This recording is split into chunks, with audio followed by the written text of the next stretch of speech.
Joining us today is four-star commit out of Marietta, Georgia for the class of 2024, Wendell Gregory.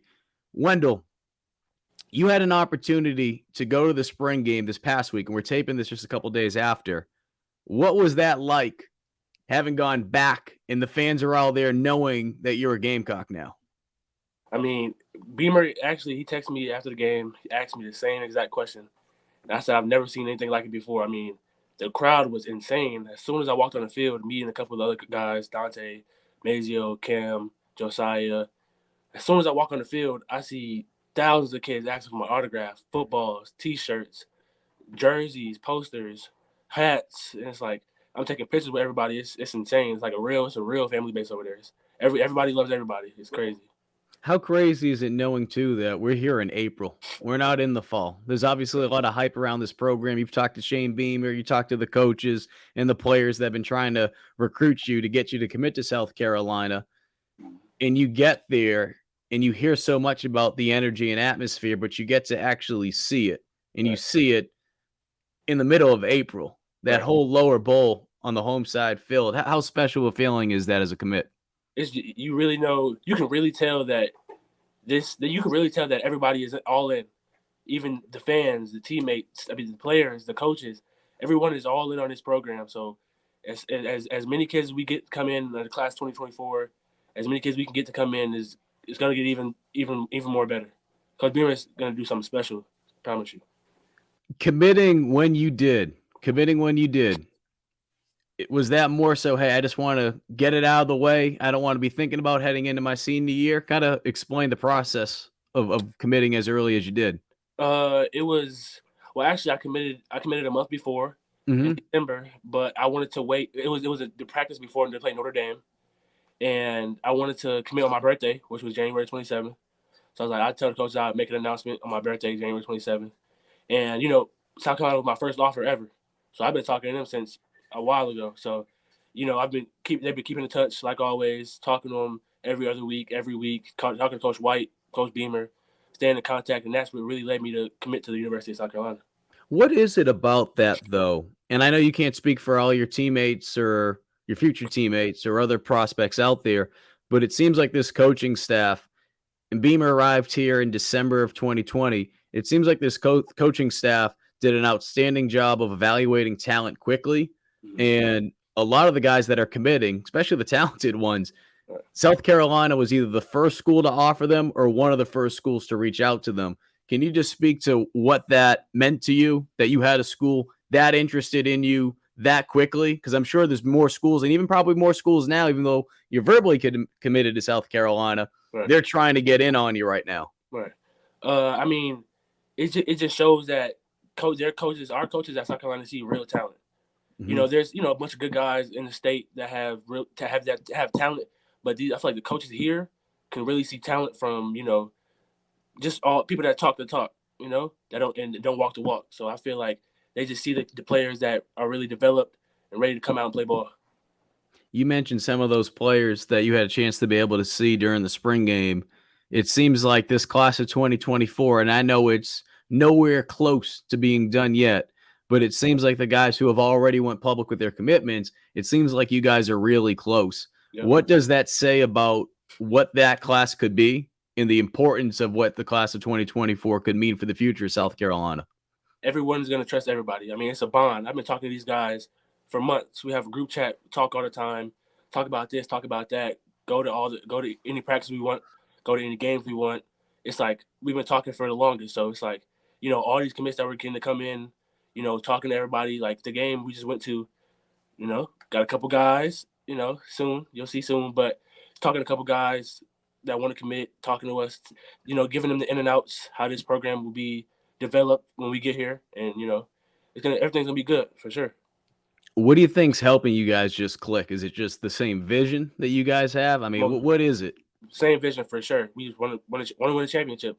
Want to have a great winning record. South Carolina hasn't been the best that they could be, but I feel like when we get there and the class that's about to come in, the 23s, it's gonna be insane. It's going to be insane. We talked with Dante Reno last week, and he said going into the spring game, he was putting on his recruiting hat even tighter than it was before. Mm-hmm. Do you feel like this past weekend you had your recruiting hat on a little bit tighter? And how do you think it went trying to talk to some of the other prospects that were down there It visiting? went it went great. I mean, it was a couple guys there. No, I'm not gonna say too much, but Mhm, I yep. talked to this one guy. He texted me on Instagram after he followed me or whatever, and I told him I was like, "Come home, open arms," and he was like, So basically, what I'm saying is, every time I come down there, it's recruiting. I already know I'm already going there. It's official. It's set. But every time I go down there, we want more talented talent to come and come and follow our vision for sure. And just like we did with you and all we do with all the prospects, we wait until those players make their commitments known publicly before we share anything. But with that being said, and not using any names, what has the feedback been from some of these players that you've talked to that aren't committed to South Carolina? We talked about the atmosphere before, the energy, just that feeling. Can you share any of that feedback you've received so far from some of them? I mean, I was at the game. We was with a recruit. He's not committed or anything, but Yep. that after that game and after he saw all these people in the stands, everybody he's taking pictures, signing autographs. All these people that love him and putting support into him. All these coaches that are behind him, 10 steps all the way. He just wide eyes open, and he loves it for sure, for sure. What are you looking forward to the most with getting to South Carolina? You're a Georgia boy. Yep. You're crossing over the enemy lines, if you will, and you're beginning to head on over into the Palmetto State. What are you looking forward to the most? Looking forward to obviously playing early. That's the goal, most definitely. Uh, Having a bond with all my coaches. Having a bond with all my players. Gotta have a bond. Gotta trust all my players. Be trustworthy in all my players. Win a championship, obviously. Have a winning record. And just put 100% in my team that I can whenever I can. Remind people that don't remember because your commitment was back in January. What's the plan for you? Are you planning on enrolling in January of next year? I'm You're not still 100. figuring it out. Yeah, I'm still figuring it out. Yes, sir. So heading into this season, though, you have your commitment done.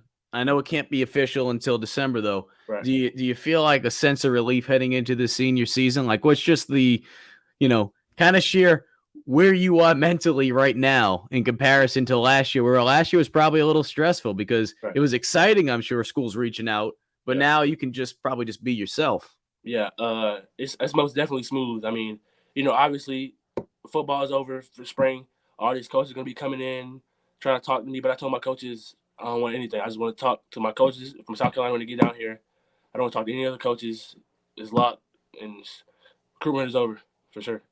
Yeah, we've heard that from other prospects or other commits, I should say. Dante being one of them. Other schools reaching out. I'm sure that's the Yeah. case still with you as well. And you Yeah. just, you're just telling your coach, "Hey, I'm locked in on South Carolina." Most definitely. So I see the Pac-Man behind you. We were talking about that before. Yeah. That's at your house. How often does that get used? Not too often. Not gonna lie, not too often. But when I'm bored here and there. When you're bored, okay. Yeah. Yeah. And how's your Pac-Man skills? 10 out of 10. 10 out of 10. Yeah, 10 out of 10. So I say that because the way that you play linebacker, do you feel like it's safe to say that it's kind of like Pac-Man? You're able to chase guys down. I mean, kind of tell fans what they can expect with the way you play, because I know you also do track and field. You got some speed, and that obviously helps, especially as college football continues to change. We've seen so many more 4.25s just because of guys just being dynamic in the slot now, and Right. it seems like your game, for a lack of a better term, it's kind of like being a Pac-Man. Right. Yep. Yeah, that's true. I mean, I feel like I can obviously chase guys down. Speed is getting way better. Off season, getting to work in, quicker feet, staying on my man. Out in coverage because I do a bunch of that. I do a lot of everything. So coming off the edge, I play defensive end when I can. I play in space, play linebacker. I do it all the whole 10 yards. We've seen a lot of fans talk about Nicholas Harbor with track and field. For you personally, how much has track and field helped you with your game when it comes to football? I mean, crazily. I mean, the amount of speed work that we do at track and field, the amount of races I've did, and the amount of speed I've built up in past time is crazy. I mean, it helps 100%. 100%. I would want people to do track if they can, and pursue that. And especially if they play football, pursue that. Get better with your feet. Get better on your feet. Be balanced. All of that for sure. Well, Wendell, we appreciate you taking the time to talk with us today on Gamecock Yes, sir. Central. Yes, sir.